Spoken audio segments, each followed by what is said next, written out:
Hey, good Tuesday morning, Catalina Foothills Church. This is Rob Pendley, and I'll be preaching Sunday, Lord willing, from Romans chapter 16. And chapter 16 of Romans is a great group of names that really shows from the Apostle Paul's pen and heart, inspired by God, how important people are. Listen to what he says in Romans 16. I commend to you our sister Phoebe, a servant of the church at Cenchrea, that you may welcome her in the Lord in a way worthy of the saints, and help her in whatever she may need from you, for she has been a patron of many, and of myself as well.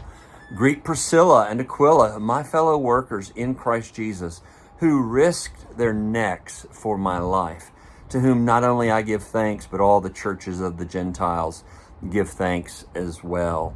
Verse 5, greet also the church in their house.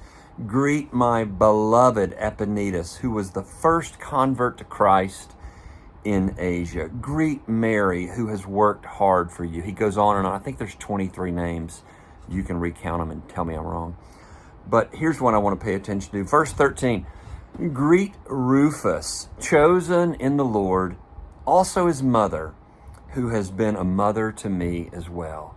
Just as Paul is harping on the relational nature of Christianity, the relational nature of church, and you see here, the Bible is all about the nuclear family and all about the husband, wife, children, family, but the Bible is also really pressing the familial nature and friendship nature of the church. And all of these names Paul mentions give evidence that not only was he saying this is the way the church ought to be, but here's the Apostle Paul saying about Rufus's mother, she's a mother to me also.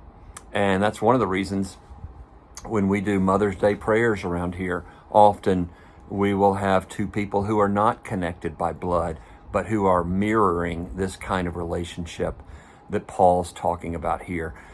Besides all the relational stuff, I do want to say this.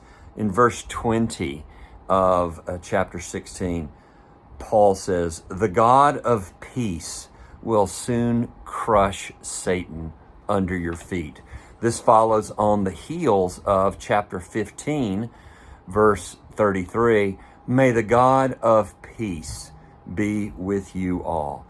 It's a theme throughout Paul's writings and others that God is the God of peace, and that he's the God that makes peace for us, and that if we're seeking to experience the peace that passes understanding, as it's called elsewhere, it's only found in God. And so you and I are invited on this Tuesday morning to remember the relational nature of our following of Jesus. Who's God put around us to walk with?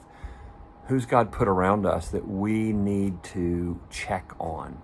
Who has God put around us that our support of them is good and right? And also to be reminded that peace comes from God and it is given by God. It's there for us to lay hold of. It doesn't mean that we start being laissez-faire people. It doesn't mean that we aren't concerned greatly about certain things. It doesn't mean that we can, that we're sort of stoic.